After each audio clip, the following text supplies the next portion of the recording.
Okay, so welcome to the Green Chemistry Education webinar series given to you by the Green Chemistry Commitment. My name is Amy Cannon. I'm the Executive Director of Beyond Benign, a nonprofit organization dedicated to green chemistry education. And this webinar series is designed to highlight relevant topics in green chemistry education for faculty and students.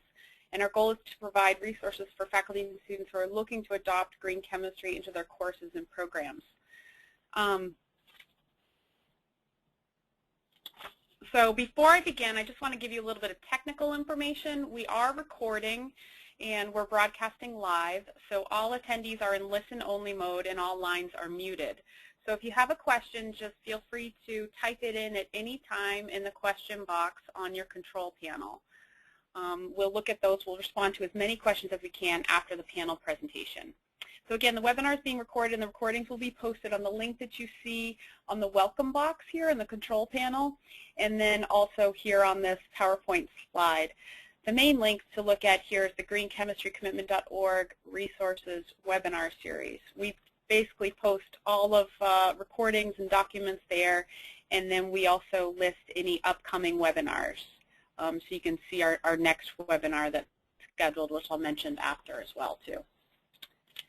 Just very briefly, this webinar is being brought to you as part of the Green Chemistry Commitment Program, which is a consortium program aimed at transforming chemistry education, expanding the community of green chemistry practitioners, growing departmental resources for those looking to adopt green chemistry, improving connections to industry, and affecting systemic change in chemistry education. The program is a voluntary, flexible program for adopting green chemistry student learning objectives and for promoting the work that you're currently doing at your institution that can serve as models for other institutions to get involved with green chemistry. So if you want to find out any more information, feel free to go to the link there, or you can send me an email directly as well.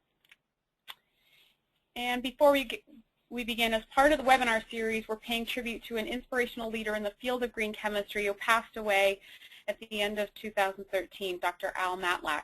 Dr. Matlack was a researcher spending his career at Hercules and DuPont, an educator at the University of Delaware, and an author, authoring the first comprehensive textbook on green chemistry called An Introduction to Green Chemistry in 2001. His family donated several copies of his second edition, personal copies of his second edition book published in 2010, and we're giving away a copy of the textbook to one webinar participant during each of the first several webinars. So we'll announce the randomly selected winner after the panel discussion, and we'll send you an email requesting your contact information directly immediately following the webinar. So now we're going to get to our panel, which we're very excited about. This panel will feature presentations by 3 faculty members who are teaching toxicology and related concepts in their chemistry degree programs. So we're exploring 3 different approaches and sharing resources from each of the institutions. So the panel discussions featuring Dr. Marty Mulvihill from UC Berkeley, Dr. Doug Raynie from South Dakota State University, and Dr. John Warner from the Warner Babcock Institute for Green Chemistry, and also Simmons College. So how we're going to do this is I'm going to briefly introduce each of the panel discussion faculty before each of them presents. So we're going to do a brief presentation by all 3, and then we're going to open it up to questions and discussions. So we're going to start with Dr. Marty Mulvihill. He's been leading a graduate seminar in toxicology and features a number of human and environmental health topics in Berkeley's graduate green chemistry courses. Since 2010, Marty has been the executive director of Berkeley's Center for Green Chemistry. He received his PhD in 2009 from UC Berkeley in chemistry and nanoscience, and subsequently Marty completed a postdoctoral fellowship at Lawrence Berkeley National Laboratories. Marty is committed to meeting the challenges of global sustainability by pioneering interdisciplinary approaches to research and education. His current research focuses on developing technologies that help provide access to clean drinking water and the creation of safer chemicals and materials based on biological feedstocks. And he has a number of publications and patents in this area. At Berkeley, Marty has developed new green chemistry curricula for introductory chemistry, as well as a number of interdisciplinary approaches in the graduate classes. So we're really excited to hear from Marty about what they've been doing at Berkeley. I'm going to hand the controls over to you, Marty. Thank you, Amy, and thank you for that introduction. It's a real honor and a privilege to be a part of this green chemistry community and speaking here today with Doug and John. Well, the stuff that we've done here at Berkeley over the past 4 to 5 years wouldn't have been possible without the wonderful supportive community, which is something you'll definitely find as a part of the green chemistry commitment. It's crucial for helping develop new curriculum. So I'm excited to talk to you about, do you see the screen? Amy, does it look good? Right now yes, it looks great. Thanks, Marty. All right. Just making sure, because right now I have a big, the control panel's in my way. Sorry. So just to get started, I'm excited to talk to you about what we've been doing across our curriculum, both in the undergraduate and graduate level, to incorporate principles of toxicology and hazard assessment into the design process. So I'm very fortunate here to work with a wide range of colleagues from a number of the UC Berkeley's colleges and programs. And this is both really exciting in terms of the research we do, but it also, early on, created a challenge and an opportunity for our curriculum development. This was a little sketch Meg and I, one of my colleagues in public health, drew as we were trying to figure out what does it take to send appropriate design signals from society back to chemists in the lab. This is really what we're talking about.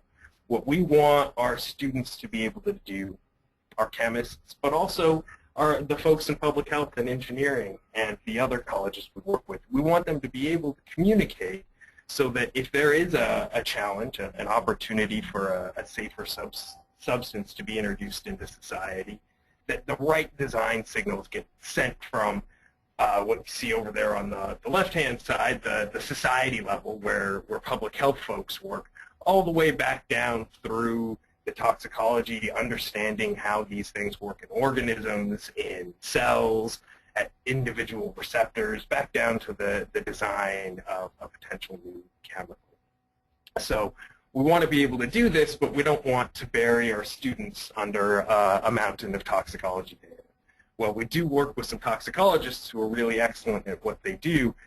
We don't expect our chemists, nor do we expect our engineers or public health folks or other people to become toxicologists themselves. So our challenge throughout our curriculum is what amount of toxicology and what parts of it do we incorporate to help the individuals, the students, and the researchers do their job more effectively. This is just a survey of the courses that include green chemistry at UC Berkeley. It's not a complete list because I'm happy to report that we have more faculty in the College of Chemistry introducing it on their own within the lecture component. But as a center for green chemistry, what we've really focused on is incorporating green chemistry, sustainability, and basic toxicology into our introductory chemistry lab. And then at the graduate level, as a part of our NSF-sponsored IGER program, offering a curriculum that helps students evaluate and design safer technologies, both in partnership with external organizations, as well as evaluating early-stage technologies emerging from academia. So I'll tell you a little bit about what we do at each of these levels. I won't present a lot of details because I'm keeping it short, and if you have any questions, we try to post our resources on accessible websites, and I'm always happy to direct you towards the folks who are doing the work. So these are our learning goals at the introductory level. And the only thing I'm going to point out here for now is that we really want our students to be able to minimize and think about minimizing the use of hazardous chemicals, and we want them to think about safer design. So if we're going to meet these learning goals, how are we going to incorporate that into the experiments that we teach in Chem 1A? So this is an example. These are 3 different experiments that we run that each incorporate some level of toxicological information, so measurement as well as having students look up information and incorporate that into their discussion. So briefly, we run a biofuels unit. It's actually a 3-lab combination where we have students make biofuels, test the heat of combustion, but we also have them measure toxicity of various, or run a potential ecotoxicity assay on the various alcohols as well as fatty acid derivatives that are involved in biofuels. So what's fun here is this is right at the beginning of their career. They're just learning how to make measurements and take data, and what we're having them measure is the germination rate of lettuce or radish seeds. It's a pretty easy experiment to set up, and what's fun is it teaches basic technique in the lab, and it also gives students a chance to reflect on both standard dose response, so you increase the use of a number of the alcohols, the concentration of the alcohols, and you'll decrease germination, and also non-standard dose response curve. So with the fatty acids, you actually don't get a nice S-shaped curve because you get increased germination at some moderate doses. If you think about it, fatty acids are related to the things that you find in many of those seeds to support germination and development at the early stages.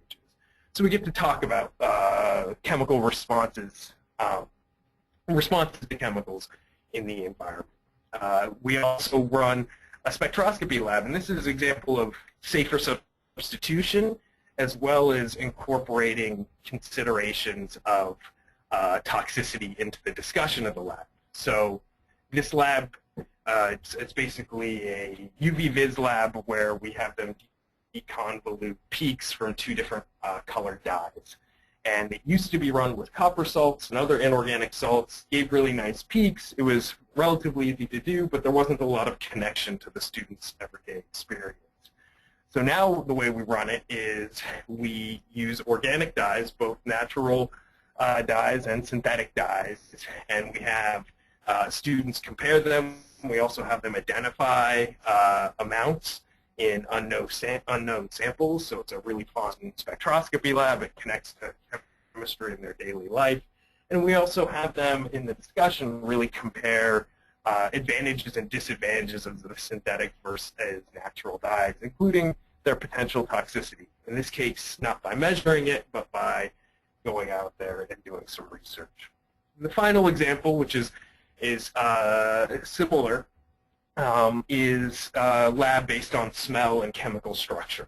So we have them do some modeling in this lab, talk about chemical structures, but they also look at both LD50 and other hazard traits associated with each of the molecules that they study in the lab.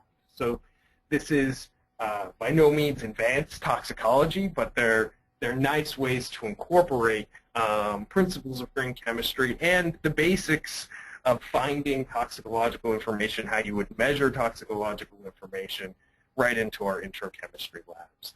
If you want more information about this, we have some of the food and smell stuff posted on our own website, and it's developed by Michelle Dusky, Ann Behringer, and Marianne Roback, and they're still working on a lot of other fun labs, so they're great to talk to. And the germination assay really came from Irv Levy at Gordon College, and I found it along with a lot of the other resources for that unit on the GEMS database, as well as from Beyond the Mind, actually.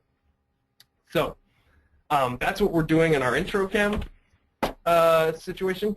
What we're doing at the graduate level, since these are all interdisciplinary classes, what we found over the past 4 years is that it really works best to approach interdisciplinary graduate education from a project standpoint rather than a content standpoint. So this is a picture from some of our classes last year. We have our students working on interdisciplinary teams and really building skills. So every week we're introducing skills that range from just time management and teamwork all the way to how to do hazards assessments, how to design safer chemicals, how to effectively work with host organizations, how to create a business plan, and what the policies are that both promote and inhibit the adoption of safer chemicals. So this is a fun class. but it's all based around a project. And there's two types of projects. The first type is early stage evaluation of an energy technology.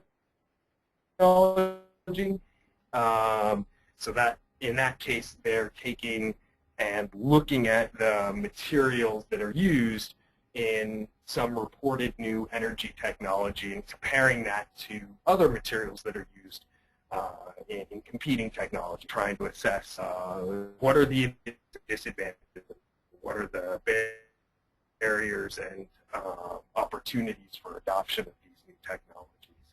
The other class that we teach it's a similar, very similar idea, but we take that and instead of looking to the literature to find new examples of energy technologies, we actually look to partner organizations to give us a sustainability challenge that the students will then tackle throughout the semester.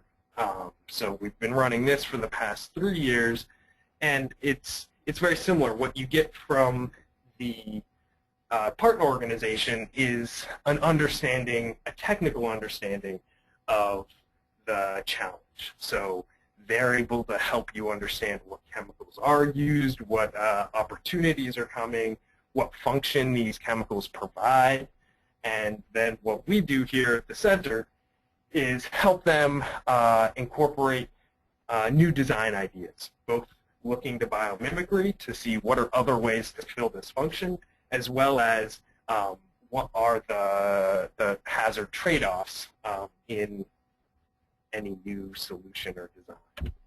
So in order to prepare students in both cases,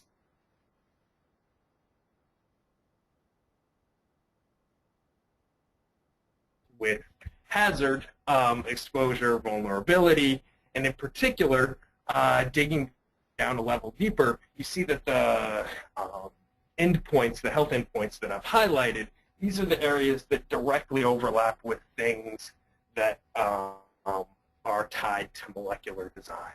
So these are the things that we can measure. These are the hazard endpoints that we really focus a lot on. I would also basically all the stuff in the first two boxes on the left-hand side. We make a really specific point that it's important to consider exposure and also individual vulnerability of various subpopulations, but that's outside of the context of what we do for these classes. We really take a hazard-first approach because we think that that's the way to drive towards the adoption of inherently safer chemicals. And then if you can't do that, consider exposure and making sure you protect the most vulnerable. So a lot of this, as those of you who may be familiar with the green screen are, comes from a hazard assessment framework designed for the environment. Green screen, cradle to cradle, all use some subset of these health endpoints. And so we don't have our students do full green screens, but we do have them consider a range of toxicity endpoints, right? One of the things, I make sure that every student that comes into contact with our curriculum understands two things. One, there's no such thing as a green chemical that's just greener. You need a baseline. Green or sustainable is a marketing claim, but greener or more sustainable is something that you can back up with data, and I force my students to back every claim they make up with data. And the other thing is that it's not toxic or non-toxic, that toxicity and human health hazards and environmental hazards are really a range of chemical properties, and there's often trade-offs involved between various approaches to chemical design. And so what's important is to characterize a wide range of these so that you can make an informed decision. So this is an example of one of the assignments that we have all of the graduate teams do. And basically, you have a table that is a subset of those things you saw on the previous page, and they need to fill it out the best they can. And for each one of these things, right, so the compound name and other chemical identifiers they're getting from their partner organizations or from the literature, And then when they're looking up things like carcinogenicity, mutagenicity, and reproductive tox of existing chemicals, this is something you can find on government lists, on authoritative lists. So there's various interfaces for searching authoritative lists. Pharos, Hazardous Substances Data Bank, HSDB. There's a number of other ones that you can use for searching authoritative lists. And we have our students first look to there to see if they're listed, and then look for more information. We find that endocrine activity, although there's a couple lists out there, you really need to go to the primary literature to a certain extent. So we teach them how to search on PubMed to find indicators of that a chemical may or may not be a potential developmental endocrine disruptor. Then we have them characterize acute toxicity and other organ-specific things, and this is the sort of thing you actually can find on MSDS sheets. But we also talk to them about some of the challenges with various data sources and the range that you'll find for many of these acute endpoints. And so we help them evaluate the credibility and interpret the value of that information.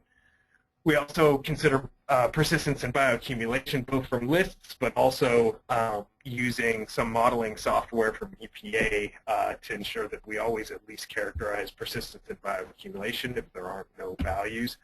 And again, aquatic tox is either on some of those lists or you can find it in the literature. And physical hazards are probably the easiest to find because those are a part of MSDSs as well as resources like ChemSpider and others. So with this information, they're now armed to think about how they improve the current situation. And I think that colleagues will be talking a lot more about this, and Nick Anastas gave a talk about this, I think, at the last one. So I'm not going to talk too much because we haven't created a ton that's new here, but I do rely a lot on existing resources for introducing basically PB&T. So how do you increase biodegradability? How do you reduce bioaccumulation, thinking about partitioning, and how do you reduce toxicity? So there's two ways that students use this information. One is it helps them evaluate as they're looking for new solutions which ones are most promising, even if there's no data available that they could have filled out on that previous sheet. And the second thing that it does is it gives them a way to think about filling in information that isn't available. So you might have identified something, but it shares the same reactive functional group that's known to cause skin irritation or other problems. So this both arms them to start making some inferences about chemical types, and it also gives them information about identifying safer substances. The other thing that we talk a lot about is functional substitution. And so we just, along with colleagues at UMass Lowell and EPA and Blake out here, wrote ES&T paper talking about, if you want to change inherently the hazard of a chemical, you can go in and modify its structure, but you can also think about, is there a way to perform this function that uses an inherently different mechanism? Doesn't mean it's inherently safer necessarily, but this function-first approach can really open up doors for innovation and new areas of research. And that's part of the reason why we like partnering with the Biomimicry Institute for some of our classes, is that they also take a function-first approach. They take a function-first approach and then look to the biological literature to find ways that biology's fulfilled that function. We take a function-first approach and say, what else, whether it's biology or technology or anyone else has come up with other ways of performing a function that may currently use chemicals that are hazardous. So I'll just wrap up really quickly with one example, and this is a project we did with HP, and they said, okay, we know that electronic products get dealt with at their end of life in ways that increase the exposure to hazardous chemicals of folks who are doing the recycling. If we wanted to make our computer out of stuff that would cause less harm to the environment and human health at the end of life, what would we make it out of? And so our students, by combining this hazard assessment approach with an understanding of the basic physical chemical properties that relate to final toxicity, we put together this heuristic. It's relatively simple. It was done in conjunction with combustion scientists, and basically says, okay, if you're going to end up burning this, is it going to make more toxic stuff? And in that case, we're talking about particulate matter and dioxins, or is it going to make less? So what are the actual molecular level properties that you'd want if you're going to predict it to make less of that in the end? This isn't perfect. You still need to back it up with data and go out and measure it. But what's fun is this then allows you to very quickly compare a bunch of different potential plastics or other components, additives to something like a computer hardware case. And so these are all used in the electronics industry currently. The ones that are red are actually currently regulated, whereas the ones in black are not regulated. And one of the things that this shows is if you're considering combustion, hazard from combustion products. Remember, our heuristic only considers one hazard input, and that's hazard from combustion byproducts. You see that you might make different decisions about what's regulated or not regulated. You see that there are certain things that aren't currently being considered harmful, that may be creating harm at their end of life. It's just a way to help people think ahead, to incorporate toxicity and hazard into the design of a product or process early on. And so this is fun. It was HP loved it, and we also ended up sharing this with the European Union and their ROS standard to help them think about how do they identify emerging contaminants. We did something similar for inorganics, but in that case the harm doesn't come from combustion, it comes from other environmental releases, so you have different considerations. These things are really complex once you start digging in, but they're also really fun. So as I promised, here's a couple of resources. These are a lot of the resources that I've found invaluable as we incorporate this stuff into our graduate curriculum, and I'm happy to turn it over, and I hope that we have a great discussion here after all the presentations. Thanks. That was fantastic, Marty. Thanks so much for starting that off. And just if you guys, I know some of you might have been jotting things down as he was, had that, the resources page on there. I'll make sure that's posted on the Green Chemistry Commitment website. I just transferred the controls over to Dr. Doug Raynie, and as he's getting his controls together, which he already did, I'm going to briefly introduce him. Doug Raynie is an associate research professor at South Dakota State University. He joined South Dakota State in 2001 following 11 years in the corporate research division at Procter & Gamble. His research focuses on the use of supercritical fluids, ionic liquids, deep eutectics, and other novel solvent systems for biomass processing and analytical separations. Under his leadership, South Dakota State University became one of the inaugural signatories of the Green Chemistry Commitment, and Doug's been teaching. He's developed and taught a 400-level course on chemical toxicology. So I'll leave it to you, Doug. Thank you, Amy. And actually, it's the 400-level course that I'm going to be talking the least about, because at South Dakota State, we're really undergoing an evolution in how we're teaching chemical toxicology. First of all, since many of our listeners are probably not familiar with SDSU, let me give a brief background.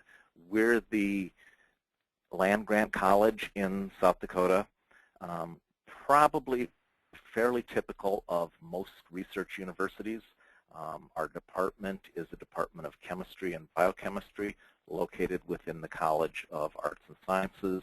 We have approximately 65 PhD students. We offer a master's in chemistry teaching, an online master's, as well as about 90-ish undergraduate chemistry, biochemistry majors. At the time that we started what I'm going to be talking about today, the only toxicology that was offered within the university was a pharmaceutical course, which was open strictly to members of the College of Pharmacy, as well as a course on environmental contaminants, which was offered through the Department of Wildlife and Fisheries. And just within the past year, this fall, we entered a consortium of universities and started an online Masters of Public Health. And we're looking forward to that as an opportunity to increase opportunities for introducing toxicity and toxicology into the chemistry curriculum. So as Amy indicated, we developed a 400-level upper division elective course in chemical toxicology in a response to the CPT updates, not the most recent ones, but those about 5 or 6 years ago. And so this course has been offered twice since the 2012-2013 academic year, and we can see the course description here to understand the principles of toxicology, including molecular basis and environmental fate and transport. The course itself is a fairly typical course, standard lecture and discussion sessions. Students undergo a homework exercise using EpiSuite and some other toxicity databases. They're assigned or choose a specific chemical, and they do both written and oral presentations on the toxicodynamics, toxicokinetics of that chemical, as well as a risk assessment associated with that. And then also, as kind of a highlight at the end of the course, they're asked to prepare an essay along the lines of the radio show This I Believe. The course itself, again, is more of a toxicology course than a chemistry course. We look at the fundamentals of toxicology, the first third of the course looking at the introductory terminology, dose-response relationships, regulatory issues, and so forth. The middle third of the course looks at toxicokinetics, absorption, distribution, metabolism, excretion, some of the specific mechanisms such as carcinogenesis or mutagenesis. And then finally, the last portion of the course is on environmental toxicology, looking at risk assessment, bioaccumulation, degradation, and environmental fate and transport. The books we use, again, Hodgson's textbook of modern toxicology is a very thorough book on toxicology, although it does have some nice chemical structures on the cover. And as well, there's an online resource titled A Small Dose of Toxicology that we've taken selective readings from. In addition to these two texts, there's a few journal articles that we supplement with for discussions and looking at some of the more mechanistic toxicology. So from there, I want to discuss a new initiative that we've started this year. And in order to do this, I first of all have to explain real briefly our curriculum for the honors and majors. Back again with the CPT updates 5 or 6 years ago, we redesigned our curriculum for chemistry, biochemistry majors, as well as students belonging to the Honors College. And what we've done is eliminated all of the material that is taught 2 or 3 times in a number of courses and are teaching that material less often but with the appropriate rigor. And so in doing this, we've taken the 2 semesters of traditional Gen Chem, the 2 semesters of traditional organic chemistry, and the 1 semester of traditional physical chemistry and compressed that into 4 semesters. And so the second semester freshmen are currently undergoing what would be equivalent to their first organic course. And we've been teaching this curriculum for about 4 or 5 years now with a fair degree of success. So last fall, the course instructor of the organic portion of the course, Professor David Cartrette, and I applied for some internal funding from the Office of Academic Affairs to introduce toxicology into this curriculum. And we're doing this by giving 3 lectures on the fundamentals of toxicology and understanding of toxicodynamics, toxicokinetics, doing an exercise with EpiSuite, and a bioassay laboratory. In order to do this, one of the things Amy alluded to is I'm an analytical chemist, so I like to measure things. David is a chemical educator, so he likes to see the impact of curriculum changes. So we've done a survey of the students at the beginning of the semester, and we're interested in how their views towards toxicology change as a result of some of these initiatives we're taking. So first of all, we asked the students have they ever been concerned about the harmful effect of chemicals used in any of their lab experiments, keeping in mind that they've only had 1 semester of chemistry prior to this. And there's scattered results in the amount of concern they are with the harmful effect of those chemicals. We asked how important is it for undergraduate chemistry majors to have an understanding of the fundamentals of toxicology, and we're very excited that they are very aware that they need that understanding. Then we asked how well, in their opinion, are chemists aware of the inherent hazard associated with a chemical. And they viewed that most chemists, professional chemists, have a pretty high awareness of the inherent hazard of chemicals. But when we asked them personally whether they have an awareness of this hazard, again, at this point, these students have only had 1 semester of chemistry, and we can see kind of a mirror image where they're not as comfortable with their knowledge of the hazard associated with chemicals. Again, they felt that professional chemists know the various ways to minimize exposure, and when we ask if they're aware of ways to minimize exposure, the results are much more scattered.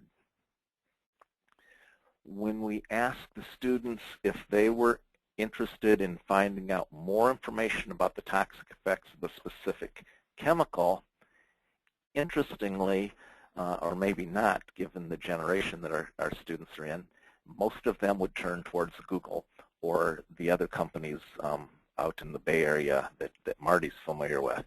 And then the number 2 resource would be faculty or other course instructors. And finally, the MSDS was their 3rd choice in how they would proceed. Looking at some of their opinions on toxicity, we suggested or threw out the scenario that common household products may contain chemicals that have or are suspected to have toxic effects, and we asked who's most responsible for minimizing the toxic hazard associated with these chemicals. And interestingly, they tended to take the libertarian, let the buyer beware attitude, and less of a responsibility for the individual chemist that created those chemicals. And then in between, they felt that there was a role for government regulatory agencies as well as the consumer products companies that use those chemicals. But yet when we asked who should have the responsibility for characterizing chemicals used in a consumer product, they were unanimous that that characterization should be done and fairly evenly split on whether it should be the responsibility of individual companies, the chemist who synthesized the specific chemical of interest, or a government regulatory agency. And so we'll repeat a similar survey at the end of this course and perhaps elsewhere throughout their time before they get their degree, to see how their views towards chemical toxicity have changed and evolved during their studies. So again, this course is the first semester organic course, and so we've developed a 2-semester laboratory. When we initially approached the provost for funding, we had desired to do an Ames assay. I had done a couple Ames assays when I was in graduate school, but it wasn't until we started to put this together that we realized that an Ames assay does require a BSL-2 safety hood, so we've shifted to a different bioassay. But about the time we were putting this together, the New York Times had an article on evidence of toxicity to vitamins due to the overconsumption of supplements and fortified foods, including some of the energy drinks. And so we're asking students in this exercise to, first of all, look at EpiSuite or other toxicological databases and find information on some of the common vitamins, and then calculate the dose of vitamins based on their body weight that would be the accepted toxic dose. And then finally, they are given a review article on vitamin metabolism and its effects on the liver, and a series of questions related to toxicity, the New York Times article, and so forth. Then in lab, they will be preparing solutions of the various fat-soluble vitamins, as well as a broth of hepatic cells. Then the cell cultures will be inoculated with the various vitamin solutions and incubated for 1 week. After that week, they will do a colorimetric assay. In particular, we'll be doing the LDH, the lactate dehydrogenase bioassay to determine cell survival or cell death. We may also do the MTT cytotoxicity assay as well. And then all of this data from the various lab pairs will be shared, and they can do a data analysis on the pooled data and draw whatever types of conclusions result about the toxicological effects of fat-soluble vitamins on hepatic cells. We must say that when we first envisioned doing this, we were going to do something like nicotine or caffeine, again, something that students would be familiar with, but then we decided that those are chemicals that most students are aware do have toxicological implications. So we're hoping that by focusing on vitamins, they'll be taking something that is generally perceived as healthy and looking at, again, the dose-response relationships, that there are some unhealthy aspects to vitamins and other natural products as well. So that's our new project that we have just started in introducing toxicity and toxicological studies into our curriculum. Our goal is to infuse this throughout the curriculum. I can remember when I took organic chemistry, it seemed to be synthesize a compound, take a melting point, an NMR, and a mass spec. Well, we would like the students to get into the mode of synthesize a chemical, take the melting point, mass spec, NMR, but also do some type of Ames test or cytotoxicity assay, or somehow think about the toxicity of chemical before they synthesize it, and then any kind of testing afterwards. So again, we're going to repeat the survey that I just went through. We're going to publish the results of this experience, and then look for other ways to infuse toxicity and studies of toxicology throughout that honors majors sequence, their first 2 years. And also look at ways we can introduce toxicity throughout our chemistry curriculum. We've already started that in the analytical course. They do some analysis of environmental toxins, looking at, say, gasoline spills in soil or other types of analyses. But one thing that we have done in the past, and we're going to resurrect, about 6 years ago, one of my graduate students developed a green profile to assess analytical methods. And to do this, we developed a 3-point scale that we deemed red, yellow, green, looking at the safety, which includes corrosion, flammability, similar properties, the amount of waste, the energy used for solvent evaporation, for heating a chromatographic oven, and so forth, the impact on the environment, so things like ozone depletion, ozone creation, and health or toxicity. At the time, we didn't think Chrysler was still going to be using this logo, so we came up with this pentagram to demonstrate the profile. Just to give you an idea of how this works, these are a number of EPA methods. The first 3 are EPA methods. The last 2, I believe, are USGS methods for the determination of polycyclic aromatic hydrocarbons in water. And you can see that the variety of chemicals, the amount of waste, the energy involved. And now we can apply this method to the various methods, and we can see that the immunoassay methods appear to be the most green, although we are looking at the method as written and as it enters the laboratory and not the development of the amino acids. And we can see the differences as well between the different chromatographic methods, and note the F under safety means that it entails the use of flammable solvents. If there was a pH adjustment where things would be corrosive, we could put a C in there, for instance. So we are starting to put toxicological concerns into the analytical curriculum, and again, we're looking elsewhere to introduce toxicity studies into our chemistry curriculum.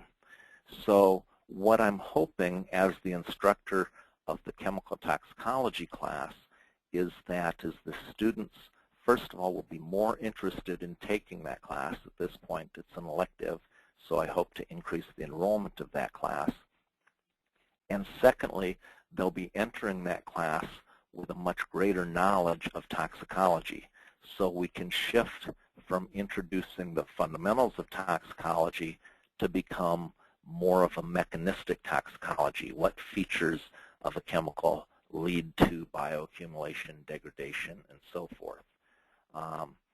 Our dean, we have a new dean in the College of Arts and Sciences, and he is introducing a program on experiential learning where students can get a certification if they've taken the appropriate courses in research and internships and that sort of thing. And we're starting some initial discussions on, can we create a experiential learning course based on this chemical toxicology. So Amy, that's a quick overview of what we're doing at South Dakota State University on chemical toxicology. That's great. Thanks, Doug. And just a quick question. How many students are involved in the honors program there at South Dakota? Well, in this particular class, the honors majors class, it's about 36 students. Okay, great. Great. I love these two different approaches here to introducing some of these concepts. So this has been great. John, I'm going to transfer the controls over to you, and I'm going to introduce our final panelist today, who is Dr. John Warner. And John Warner is one of the founders of the field of green chemistry, co-authoring the book Green Chemistry Theory and Practice back in the 90s with Paul Anastas. His experience has spanned industry, academia, and now he runs his own research institute, and he's won numerous awards, including the 2004 Presidential Award in Science Mentoring, and most recently the 2014 Perkin Medal Award. He worked at Polaroid for 10 years in exploratory research and was a professor in the UMass system, starting the green chemistry PhD program at UMass Boston, and now runs the Warner Babcock Institute for Green Chemistry as the President and Chief Technology Officer. But while doing so, he also also is an adjunct faculty at Simmons College. He started teaching a toxicology course while in the UMass system, and the Simmons faculty got very excited about that and invited him to come and teach that down there. So he's been teaching that there. And we're going to hear a little bit about that. And I'll hand it over to you, John. Well, thank you, Amy, and it's a pleasure to be speaking here. Obviously, it's hard not to be filled with great optimism just looking at all the amazing work that's going on out there. 10 years ago, I would say there was nobody really doing a whole lot of anything in this space, and now you see all of these universities, all these colleges pushing the ball forward in their own unique and different way. And this is a very multifaceted problem with many different aspects and ways of looking at it. And the only way that we can progress is to have that diversity of approaches.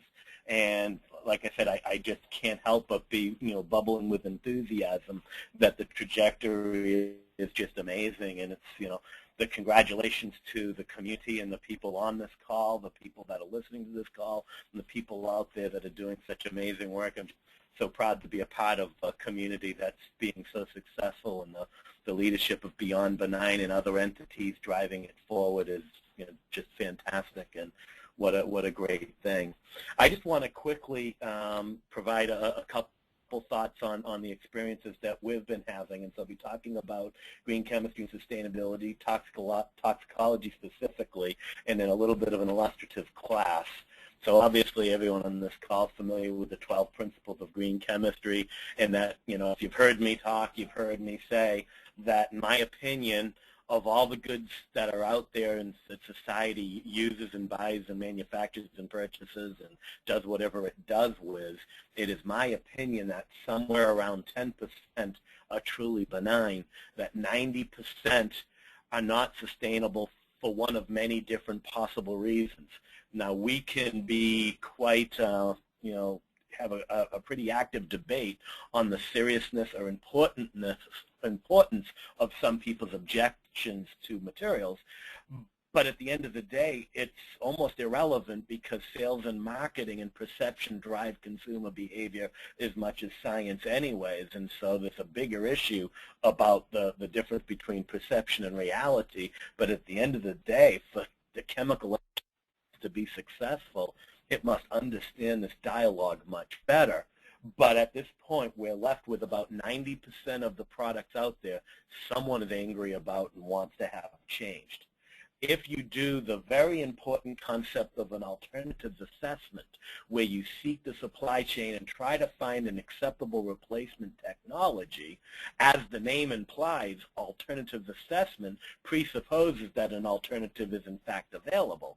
And in my opinion, I would say that maybe 20–25% of the time that alternative exists, which is a moral and ethical responsibility for any entity that's producing a product to go through and do a good and knowledgeable approach to an alternative assessment. But I still feel, even after several years, we're still hovering around about 65% of the technologies have no better alternatives, that the path from where we are today to a sustainable future requires innovation and invention, not a selection of an alternative, but someone in a lab somewhere wearing a lab coat holding beakers and flasks, he or she must invent that new technology.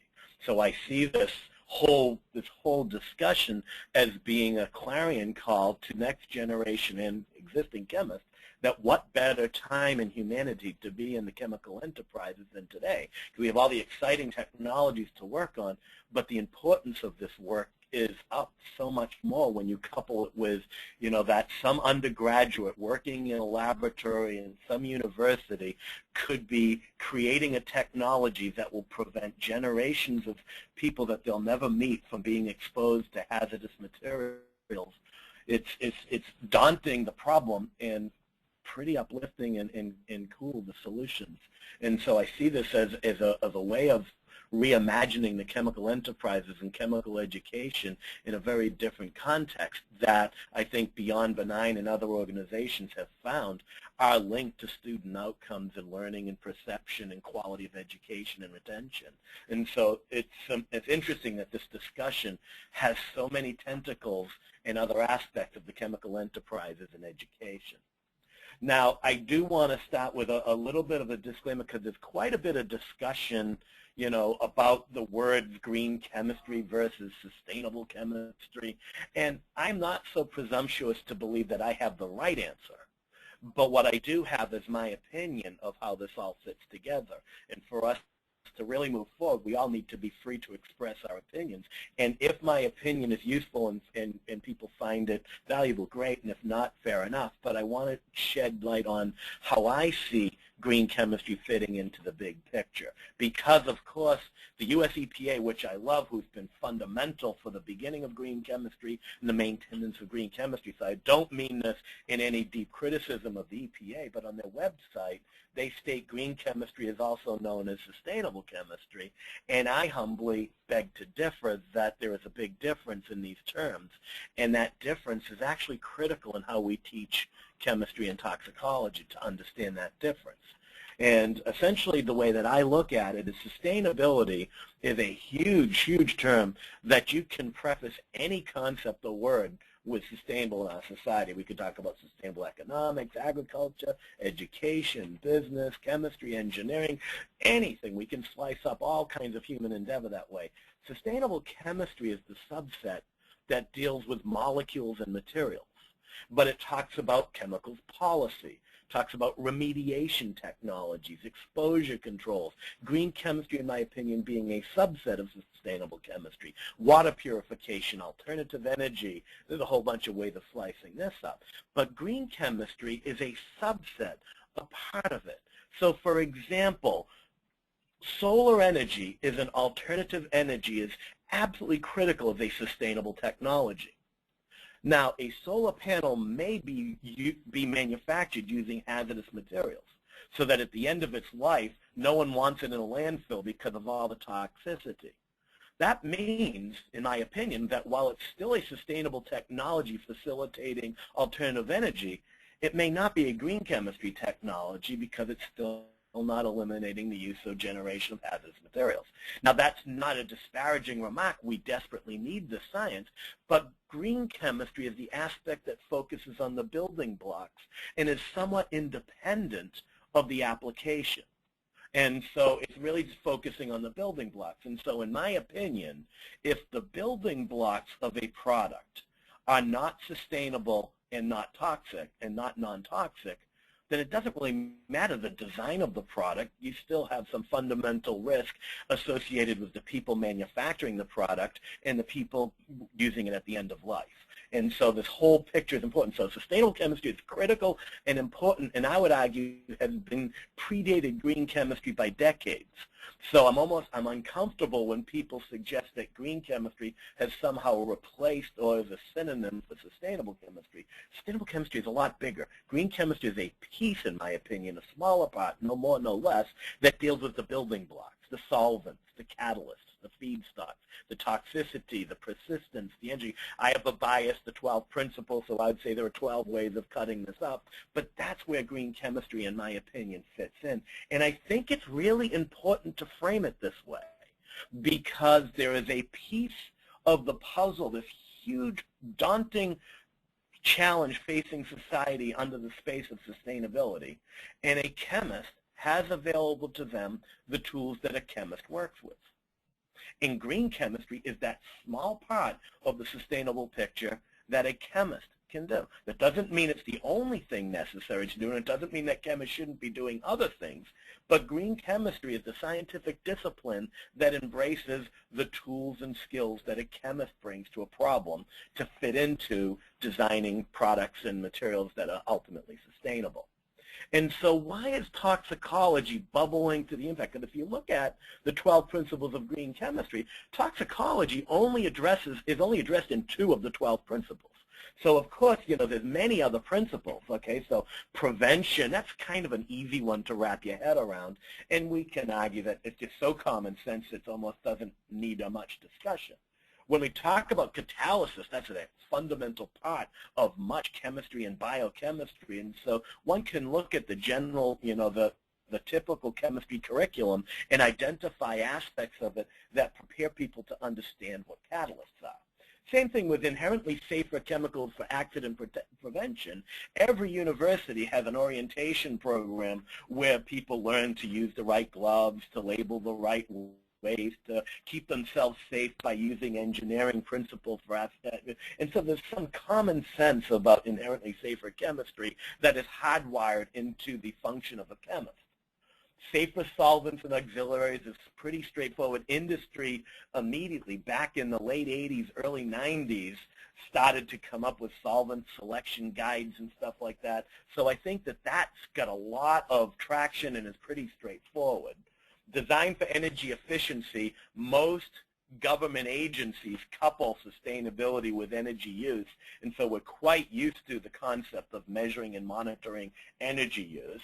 Renewable feedstocks is, there's some technical challenges of how does one quantify and characterize what is meant by a renewable feedstock, but we've kind of embraced that, gee, something that grows that's a typical, annual or subannual crop that isn't used for food purposes is an interesting opportunity for substrates for synthesis and materials design.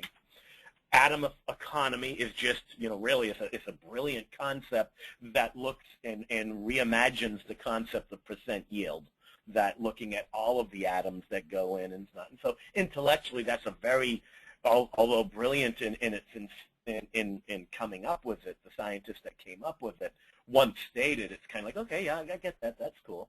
When you get to degradation, the same thing. We understand somewhat, straightforward what it means. When you get to the details at the molecular level, it gets a little more complicated. But in general, we can wrap our heads around degradation. Real-time analysis, analytical sciences, you can't measure that which you can't monitor. We kind of understand that and couple that with analytical chemistry. Reduction of derivatives is a little bit technical and a little bit strange, but once you wrap your heads around it, it's really just material science and organic chemistry combined. And then we come to 3 and 4. And we get that awkward feeling as professional chemists that have gone through undergraduate and graduate training. And while the other 10 principles, we can kind of draw dotted lines in our past that support and help us understand it, we're left a little bit nervous about 3 and 4 because we really haven't had the appropriate training in our past.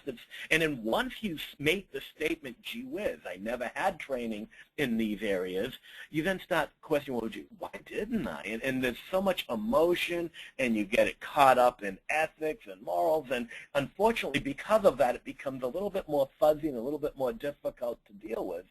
But that's at the crux of where I think a lot of people in the general public see green chemistry and equate it to just these two because, of course, they have the most impact on their families and themselves, and so they wrap themselves in. But it's important to remember that green chemistry has 10 other principles outside of the toxicity arena.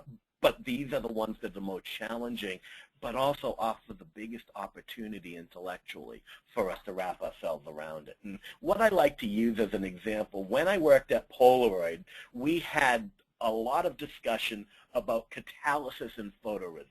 So we make a film, we coat a film, and let's say we have this polybenzoic acid that's protected as a T-butyl ether. We photogenerate an acid proton. It spontaneously catalyzes the degradation to isobutylene, but it regenerates the proton. So it does it again and again and again and again. And in material science, we're very familiar with these autocatalytic processes where a material generates a material that then acts upon itself. Okay, so think about that. We have years of experience, decades of experience, quantifying the kinetics and the thermodynamics of a system that generates a byproduct that acts upon itself. But when it comes to human health and the environment, isn't it interesting that we humans generate products, and those products degrade and do things to act on us in the very same way? Obesity, diabetes, early onset of puberty, low sperm count, asthma, autism spectrum, Alzheimer's, birth defects. There's so many things that have had impact where we humans produce something and then it comes back and it has impact on us. And although at one first blush that's terrifying and scary, I want to say that we as scientists, not today, not this year, perhaps not this decade, but ultimately, if we approach this in the appropriate intellectual context, we can deal with this. We can deal with this. Today, maybe not. But as the future progresses, as this community that's being celebrated on this webinar are pushing the ball forward like so many others, how can you not believe that someday we're going to know this better? The enemy of the excellent is the perfect. We'll never know it perfectly. Science has a way of always surprising us and coming up with new results. But man, we can do a lot more, and we are doing a lot more, and it's just happening. And so we have a lot to be proud of and to see it happening. The trick is more universities that start teaching things like this get more people thinking about it, and in an interesting way, that itself becomes autocatalytic, and the more eyes, the more ears on this process, the better and better we'll get. When we criticize certain tools and say, oh man, such and such a tool, it doesn't really work all that well to measure or predict toxicity, well, the only way to improve it is to use it. And so as we catalyze a community using and developing tools, we're only going to get better. Okay, and so this is, my daughter Natalie, Amy and I's daughter Natalie, playing with chemicals, and so none of us escape the reality of what we're talking about here and the importance of the task in front of us. Now, there are many books on toxicology, and both speakers have made reference to certain of these textbooks, and they're all excellent for different audiences. And so I feel that there's a great deal of information out there, but where I see the missing link, or the missing element, if you will, is that these books don't really speak from a design perspective. They all, for the most part, speak from the perspective of, you got a material, how do you characterize it, how do you monitor it, and how do you measure it, and whatnot. And where we need to still grow more tools is in linking that to the design using the tools of molecular chemistry and structure. So in a way, as a medicinal chemist, I've taught medicinal chemistry classes where we teach, here is a drug, this is its mechanism of action, the study developing this drug created this structure-activity relationship, we found out that a methyl group here made it less active, a butyl group over here did that, and we've got history of decades of pharmaceutical and medicinal sciences looking at how molecules cure sick. Now, those exact same tools can be run in reverse to how can a paint additive have impact on human health and the environment, and we need to approach it from that same level of intellectual rigor of looking at the structure-activity relationships in an attempt to inform the design of the next generation of materials. And so toxicology is being taught in many different places. We've got Simmons, South Dakota, UC Berkeley, all other, and this is just a tiny snapshot of the list of colleges and universities. I would argue 10 years ago, there might be, maybe one or two, and now I suspect that we've got, probably several dozen colleges and universities coming up with different approaches to this issue.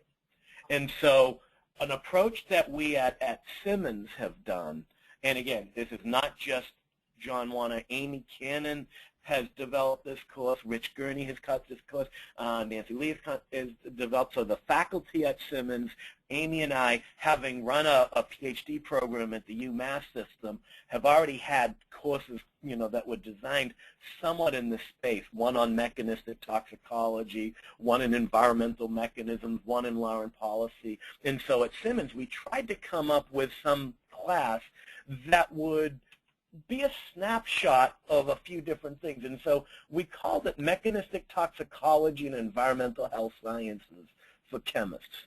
And I just want to editorialize just a moment here, because one of the biggest issues that we have, and we chemists may not fully appreciate it, is there's something of a dialogue, debate, revolution going on in the field of toxicology, where toxicologists and environmental health sciences are having a little mini family feud. Now, I'm not going to get dramatic and say this is an epic battle of good and evil. No, it's like all families, there's little feuds that happen now and then. That's happening, and we as chemists that approach it have to realize that there's a little ongoing discussion about mechanistic toxicology versus environmental health sciences. And we don't really have to get involved with that debate. We need to do both, the mechanistic toxicology part and the environmental health sciences part. Both are important for design and chemistry, and so it doesn't matter. And so I just wanted to editorialize a little bit about that if people weren't aware of that nuance. And so the learning outcomes of the class, obviously understand the field of green chemistry, understand how green chemistry can be applied to a diverse set of disciplines and industry sectors, learn about the field of environmental health sciences and its overlap and differences from classical toxicology, understand fundamental toxicological mechanisms and tools for reducing hazard through molecular design, understand ecological toxicology and how chemists impact ecosystems and the environment. And so we've taught this a handful of times. This is the last time we taught it was a year ago, spring semester. And so because Amy and I have our day jobs, it met once a week for 3 hours a week, once a week. The class, probably had about 45, 50 students in it. It wasn't a required course, but virtually all the chemists took it, and a lot of people from other departments. Now, Rich Gurney and Nancy could definitely talk more about the specifics internally, but from an external perspective, there was a diversity of students. We tried to have second semester organic chemistry be a or at least a pre or co-requisite. And in most cases we did, but when a student really wanted to take the class and hadn't had it, we waived it because we're conscious of the fact that we had two populations of students, those that were prepared for mechanistic organic chemistry and those not so much, and we tried to balance it. And so the first, we went through a history of toxicology to try to explain how, where it all came from. We do feel that biochemistry is taught in so many different ways. There is not a standardized curriculum for biochemistry. So we provide a mechanistic molecular review. This is how proteins work. This is how carbohydrates work. This is how lipids work, to make sure that we're all on the same page, understanding mechanisms and interactions of non-covalent forces within biological structures. Then we get into mathematical techniques of dose response, toxicokinetics, and toxicodynamics. And this year we had a couple of guest lectures come in, Dr. Richard Clapp and Molly Jacobs from BU School of Public Health and UMass talking about epidemiology. And then we went into ADME, absorption, distribution, metabolism, and elimination, and its relationship to toxicology. Then the students did different in-class presentations. Then we went into ecological toxicology, fate and transport. We wanted to have a little bit of the more global sustainability thing. So we talked about ozone depletion, climate change, and energy. Then went into persistence and bioaccumulation, and Laura Vandenberg came in from UMass Amherst and talked about endocrine disruption and endocrines. Then we went into all the tools available by the EPA and other organizations for predictive computational tools. And then we talked about strategies for reducing hazards, and then another in-class presentation of the work. And so that's how we presented it. My final thought before I finish is our pathway to getting to a sustainable future does involve every aspect of society. And there's many different people that are doing different parts. But when we're talking safety and sustainability, we need chemicals policy to help identify and prioritize the key attributes that are going on.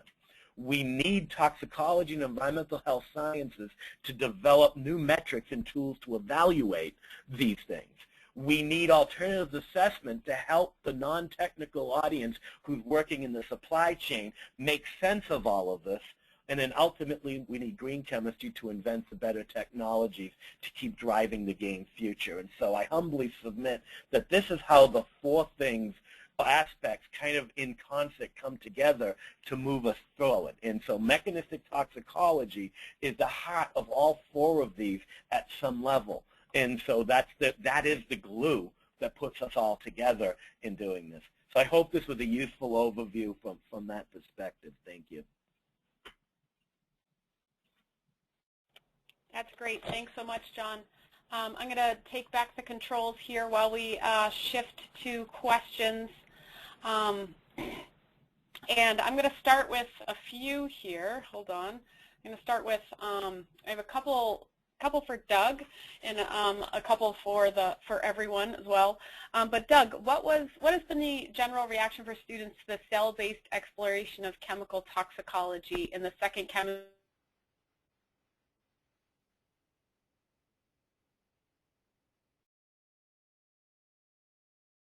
as well, when they think they're no longer learning quote-unquote chemistry in some pure form?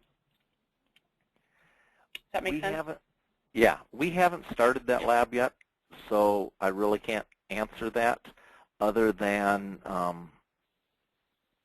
we do have roughly half of the class, or at least half of the departmental majors are biochemistry majors.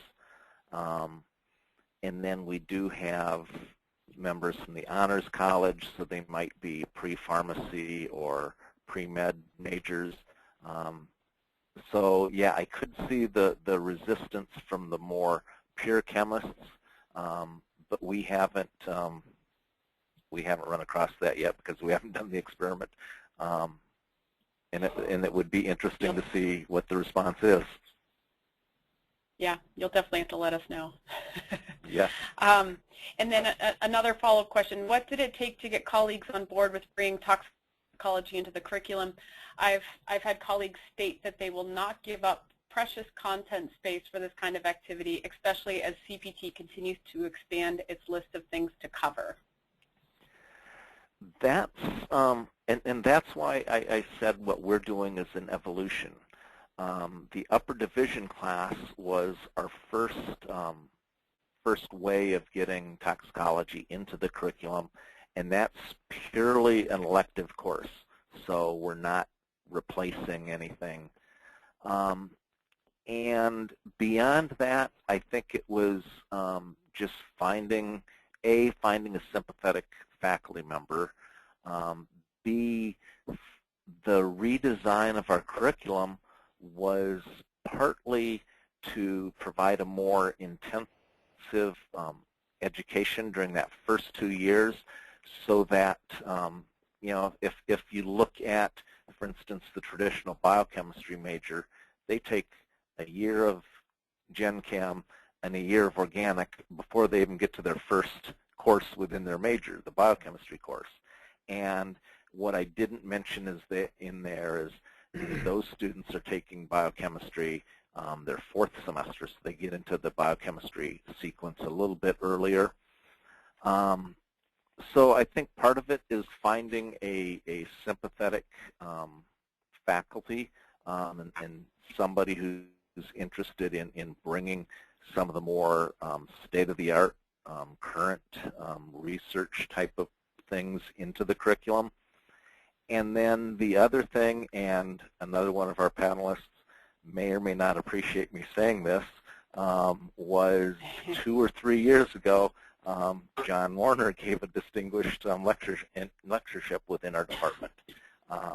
And those of you that have heard John speak realize that he thinks he's on the bandwagon that every chemist should be required to take some toxicology. And John is such a dynamic speaker, that turned on some of our faculty to this. Now I realize that John can't go to every college at once, so I would say there's some YouTube videos and other videos of John's talk, and show those to some of your faculty too, and John will be willing to engage with you. Sorry to put words in your mouth, John. No worries. Doug's signing you up for all kinds of things. That's great. Yeah, just to okay, hop in real quick, Amy, yep. that's part of the reason why at Berkeley for the undergraduates we focus both on intro chem and on the laboratory course. It gave us, we had to have a key supporter both at a high level in the dean but also in the person in charge of the labs.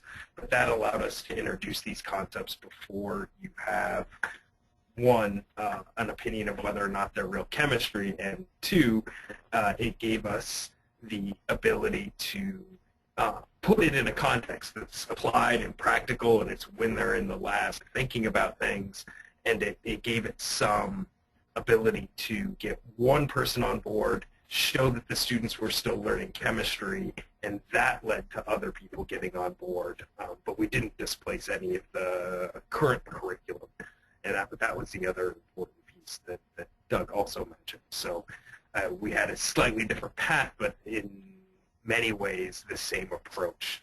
Bring in someone like John who will get people excited, find an excited partner, and then do it in a way that demonstrates to people that the students are learning real chemistry. Great. That's great, and I think it's always important to hear about these different approaches because it's going to work differently at each institution. We have a question here that's mostly for Marty, but could be multiple, could be all of you. A bit of a multi-level question was for Marty.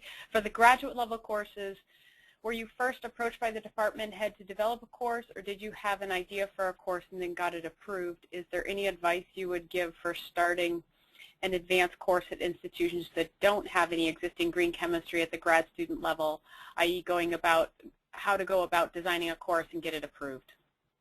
Yeah, that's an excellent question, and we're in a unique situation here. We were not approached.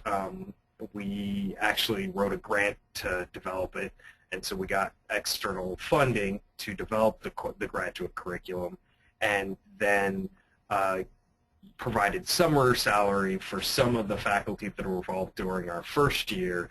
And to continue the class has actually been a challenge because since we draw from so many different departments, you don't have a large enrollment from any single one department. So we'll have 30 students, but that's still, around 10 at most from any given department to put together our interdisciplinary teams.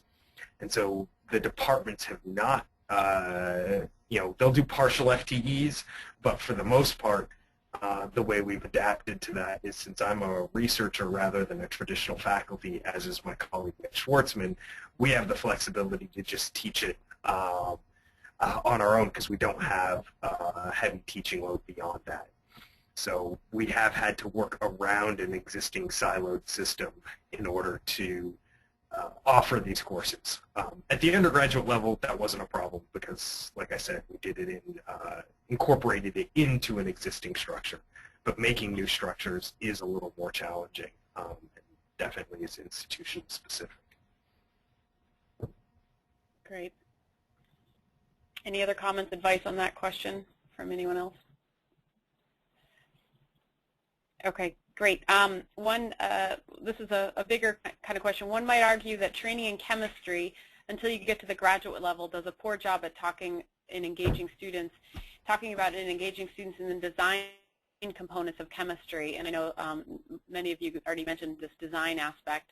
The quest of CPT to continue to emphasize content lists does not promote change. I'd love to hear if the speakers would concur with this observation. I agree with that observation. I also think that there's an opportunity within the existing curriculum to introduce parts of this early on, right? We don't have to create a separate class in toxicology. It's one way to do it, and if you have the resources, it's an excellent way to do it.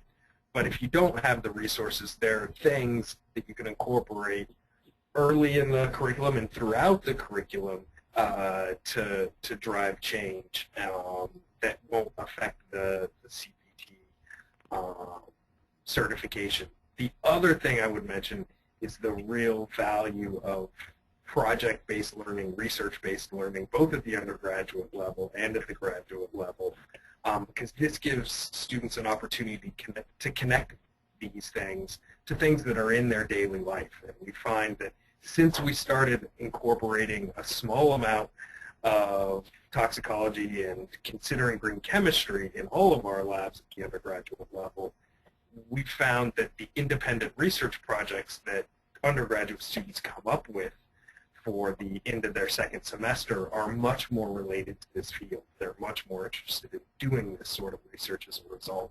So I think there's ways to make a big impact without making a huge change to the bureaucracy. And the thing I would add, Amy, is that I agree that CPT continues to add things that we should be teaching this, we should be teaching this, and some of our individual boards of trustees and institutional guidelines are adding even more. So yes, things are being added to the curriculum and nothing's being taken away. But one thing that the CPT guidelines do allow is a great deal of flexibility in how things are presented.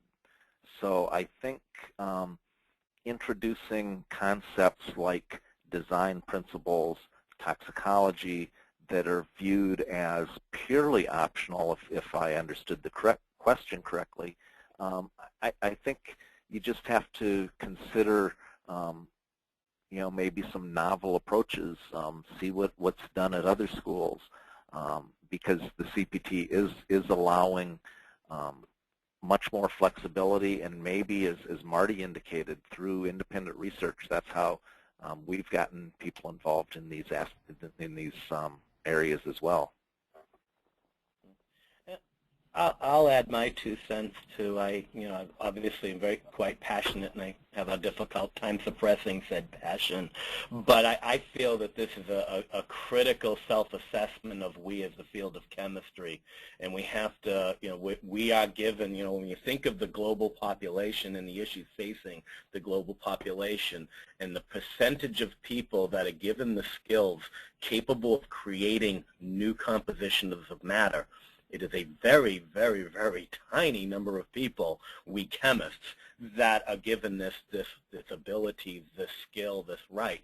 And we really should take that quite seriously. And irregardless of the historical context, irregardless of the way we've always done it, we need to start asking ourselves, what society do we serve? Do we serve the American Chemical Society, or do we serve the society of our fellow humans that populate this earth? And that there is a bigger issue that we're facing, and that while we owe a lot to and are dependent on the American Chemical Society to provide us with guidance, that's a small subset of the bigger society. And when an undergraduate chooses to endeavor in the field of chemistry, for anyone to sit down and say, okay, of all the things we should teach these chemists, nah, whether or not you're going to poison people or create illness, that's probably not as important as blank. What could possibly fill that blank? So while we do understand it historically, it's difficult to change the curriculum because of its rich and long history, we can't also forget the importance of this task. And just because it's difficult, so what? No one goes into chemistry because it's not difficult. All right, that's a great point to end on here. And I almost forgot to announce our winner, Rich Lomas from University of Nebraska. We'll be sending you an email so you receive the textbook, the Al Matlack textbook. So thanks so much. I just want to say thank you so much to our panelists. You guys are fantastic, and it's really great to hear these 3 approaches. We'll be posting as many of the materials as we can up on our website. So we'll try to post all the resource lists that you saw, and all the PowerPoint slides will be up there as well too. And tune in for our next webinar too coming up. We're going to take a little bit of a break in March just because it's a busy time, and we'll be back here in April with a shifting towards looking at how to green your ACS student chapters and the Green Chemistry Student Chapter Awards. So one more comment that came in. Not sure if you guys could see it on the answers, but these courses can meet some of the CPT expectations for chemical safety and chemical information skill development. So that's a great point to keep in mind as well.